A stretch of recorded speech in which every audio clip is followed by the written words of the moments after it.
오늘은 위안화와 국제유가의 상관관계를 살펴보겠습니다. 여러분, 요즘에 이런 이야기 종종 들어봤을 겁니다. 국제유가의 하락은 위안화 가치 하락 때문에 나타나고 있다. 이런 이야기 들어봤을 텐데 이 둘 간의 연결고리는 무엇이 있는 것일까요? 먼저 위안화의 가치는 꽤 빠른 시간 동안 아주 크게 가치가 하락했습니다. 지난 8월까지만 하더라도 1달러당 중국 위안화는 6.2위안이었는데 지금은 1달러당 중국 위안화의 가치가 6.5위안까지 올라온 상태죠. 자, 이것을 우리는 위안화 가치가 하락했다, 평가절하됐다고 표현을 합니다. 예를 들어 이런 식이죠.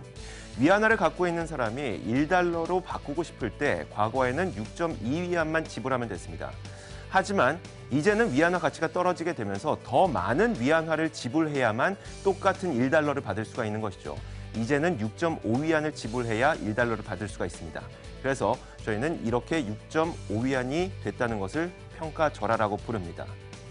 자, 과거에는 이 중국이 자신들의 원유를 수입을 해서 공장을 돌려야 됐었는데 1달러어치의 원유를 수입하기 위해서 6.2위안만 지불하면 됐다면 지금은 이 똑같은 양인 1달러의 원유를 수입하기 위해서 6.5위안이라는 더 많은 돈을 지불하게 된 겁니다. 중국 입장에서는 기름값이 비싸지게 된 것이죠. 자, 이렇게 기름값이 비싸지니까 중국은 어떻게 해야 될까요?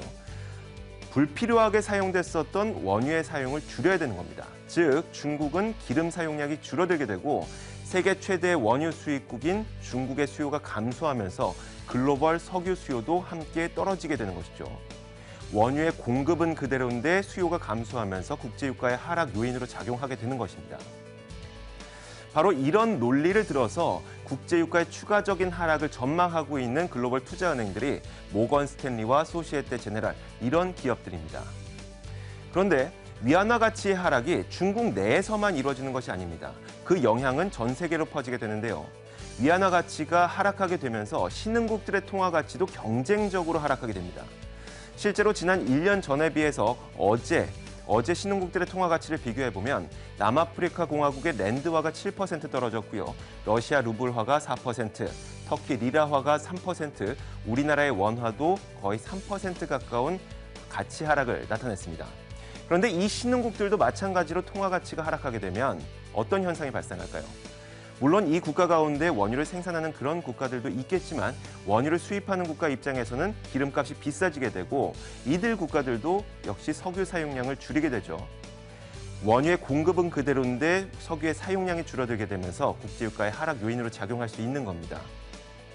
게다가 중동 지역에서 가장 많은 원유를 생산하고 있는 기업이 있습니다. 바로 아람코인데 이 기업은 사우디아라비아의 국영 석유 기업이죠. 그런데 이 기업을 기업 공개, 즉 증시에 상장하는 것을 검토하고 있다고 합니다. 사우디아라비아가 왜 기업 공개를 검토하고 있는 것일까요?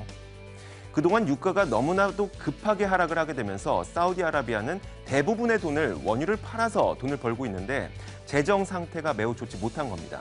그런데 아람코를 주식시장에 상장을 하게 되면 사우디아라비아는 국영 기업이었기 때문에 최대 주주가 되는 것이죠.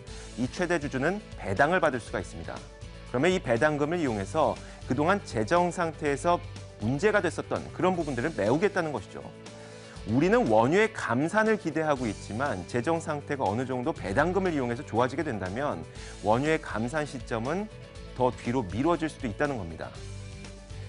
결론적으로 보자면 다른 조건이 변하지 않는다고 가정했을 때 이처럼 위안화 가치의 추가적인 하락은 국제유가의 추가적인 하락으로 더 이어질 수 있다는 것입니다. 오늘은 위안화와 국제유가의 상관관계를 살펴봤습니다. 시장을 읽는 남자였습니다.